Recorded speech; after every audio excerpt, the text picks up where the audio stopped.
Hello friends, কেমন আছো তোমরা? আমি তো খুব ভালোই আছি। আমি আবার ফিরে এলাম আর একটা নতুন ভিডিও নিয়ে। ভিডিও থাম্বনেল দেখে নিশ্চয়ই তোমরা বুঝে গেছো আজকে আমি কি ভিডিও তোমাদের সামনে উপস্থাপন করতে চলেছি। তাহলে বেশি কথা না বাড়িয়ে ভিডিওটা শুরু করা যাক। আমি শুভ, তোমরা দেখছো ভিশন ক্যালকাটা ইউটিউব চ্যানেল।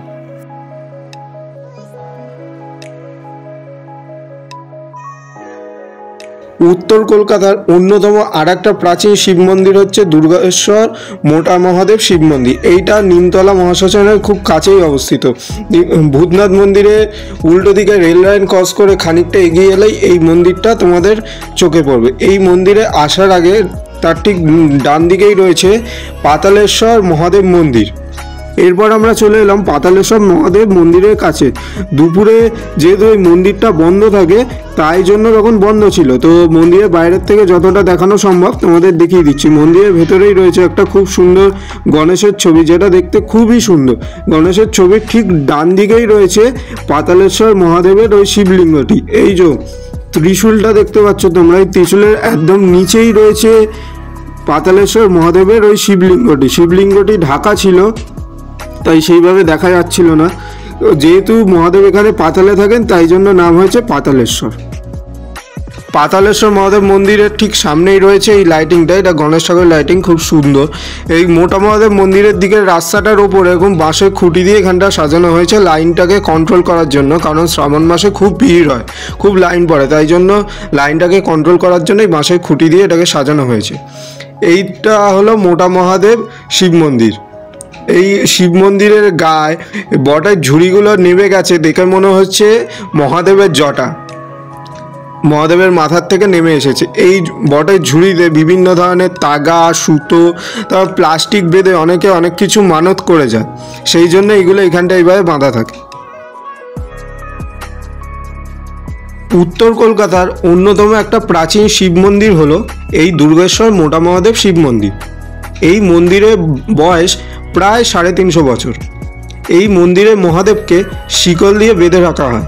কারণ হিসাবে জনশ্রুতি আছে যে একদিন মন্দিরের দরজা খোলার সময় দেখা যায় যে মহাদেব ভেতরে নেই, তিনি নাকি পালিয়ে গেছেন, তাই তাকে শিকল দিয়ে বেঁধে রাখা হয়। 1716 সালে হাটখোলা দত্ত পরিবারের 2 পুত্র এই মন্দিরে প্রতিষ্ঠা করেন। মন্দিরের রক্ষণাবেক্ষণ না হওয়ার কারণ হিসাবে জানা যায় যে এই মন্দিরের রক্ষণাবেক্ষণের কাজ করতে গেলেই নাকি নানান ধরনের সমস্যার সম্মুখীন হতে হয়, তাই মন্দিরটি এইভাবেই রয়ে গেছে। মন্দিরের ভেতরে ওপর দিকে দেখলে দেখা যাবে অনেক ধরনের দেবদেবীর ছবি এখানে টাঙানো আছে। আর এইটা হলো মোটা মহাদেব শিবলিঙ্গ। এই যে সামনেটা যেই সিঁড়িটা রয়েছে, এই সিঁড়ি দিয়েই উঠে বাবার মাথায় জল ঢালা হয়। যেহেতু শ্রাবণ মাস উপলক্ষে এখানে খুব ভিড় হয়, তাই জন্য মন্দিরের ভেতর ঢুকতে দেওয়া হলো না। এই যে মন্দিরের ওপর দিকটা দেখলে বোঝা যাবে মন্দিরের ওপর দিকটা অনেকটাই উঁচু, আর সেইভাবে মন্দিরটা আর রক্ষণাবেক্ষণ করা হয়নি, সেই একই রকমই রয়েছে। প্রতিদিন ভোর 5টার সময় মন্দির খোলা হয় এবং শুরু হয় মঙ্গল আরতি। আরতির পরই গর্ভগৃহে প্রবেশ করে শিবলিঙ্গে জল ঢালার অনুমতি রয়েছে। প্রকাণ্ড আয়তনের এই শিবলিঙ্গে মাথায় জল ঢালার জন্য রয়েছে সিঁড়ি, আগেই তোমাদের এই সিঁড়িটা দেখিয়েছি। 12টার সময় শুরু হয় ভোগ আরতি।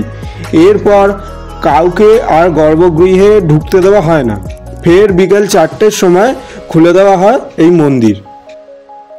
এরপর মোটা মহাদেব মন্দির থেকে বেরিয়ে আমরা চলে গেলাম নিমতলা শ্মশানের কাছে অবস্থিত কবিগুরু রবীন্দ্রনাথ ঠাকুরের সমাধি প্রাঙ্গণে। কবিগুরু রবীন্দ্রনাথ ঠাকুরের সমাধি প্রাঙ্গণের ঠিক বাঁ দিকেই রয়েছে ভূতনাথ মন্দিরটা, আর কবিগুরু রবীন্দ্রনাথ ঠাকুরের সমাধি প্রাঙ্গণের ডান দিকে রয়েছে নিমতলা শ্মশান। এই যে এই পার্কটা খোলা থাকে সকাল 9টা থেকে সন্ধ্যে 7টা পর্যন্ত। এইখানে ভূতনাথ টেম্পলে যারা ঘুরতে এসছে বা পুজো দিতে এসছে তারা এই রবীন্দ্রনাথ ঠাকুরের সমাধি প্রাঙ্গণটাও ঘুরে দেখছে। এইখানে ঢোকার পথে দেখতে পেলাম 2 সাইডে খুব সুন্দর নানান ধরনের ফুল গাছ দিয়ে সাজানো হয়েছে। অনেক ধরনের ফুলের টব এখানে রাখা রয়েছে, যেটা দেখতে খুবই দারুণ লাগছিল। খুব সুন্দরভাবে নানান ধরনের ফুল গাছের টব দিয়ে এই জায়গাটা সাজানো হয়েছে, অপূর্ব লাগছিল। এই যে এই সামনেটা তো আরও দারুণ। এই জায়গাটায় নানান ধরনের ফুল গাছ এমনি গাছ দিয়ে সাজানো হয়েছে। এইটা হচ্ছে রবীন্দ্রনাথ ঠাকুরের সমাধি। এইখানে রবীন্দ্রনাথ ঠাকুরকে দাহ করা হয়েছিল।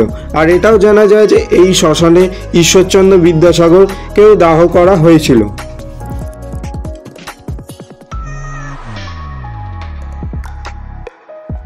এইখানে এসে দেখতে পেলাম এখানে প্রচুর মানুষের ভিড় জমেছে, 8 থেকে 80 সবাই এখানে ভিড় জমিয়েছে। আর এখানে বলা যায় জায়গাটা একটা ছোটোখাটো নার্সারির মতো। এখানে প্রচুর ফুল গাছ, নানান ধরনের গাছ দিয়ে খুব সুন্দরভাবে এই জায়গাটাকে সাজানো হয়েছে। এইটা হলো নিমতলা মহাশ্মশানটা, এই যে নিমতলা শ্মশানের সেই চুল্লিটা।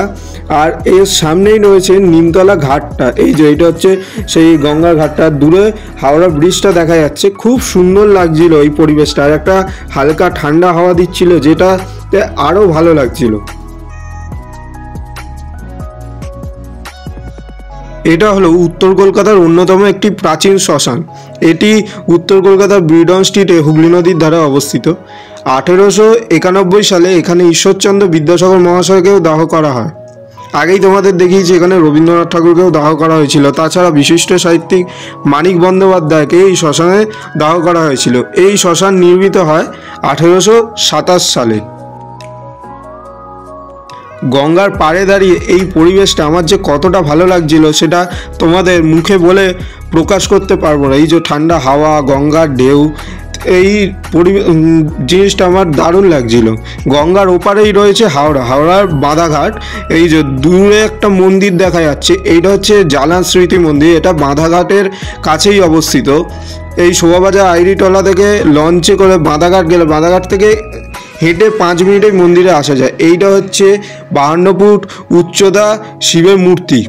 এটা খুব ফেমাস একটা মন্দির। এই যে গঙ্গার চারিপাশটা তোমাদের ভালোভাবে ঘুরে দেখালাম, দেখো তোমাদের দারুণ লাগবে। একবার এখানে এসে সবাই ঘুরে যেও যারা যারা আসোনি, আশা করি তোমাদের ভালোই লাগবে এই জায়গাটা।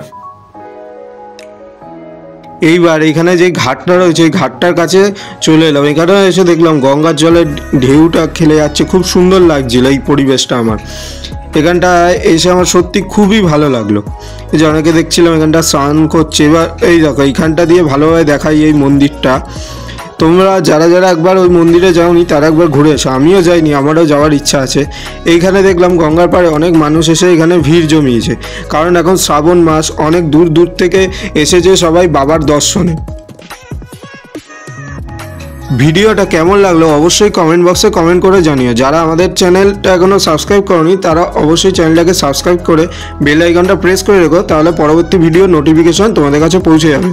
দেখা হচ্ছে পরবর্তী কোনো ভিডিওতে। ধন্যবাদ।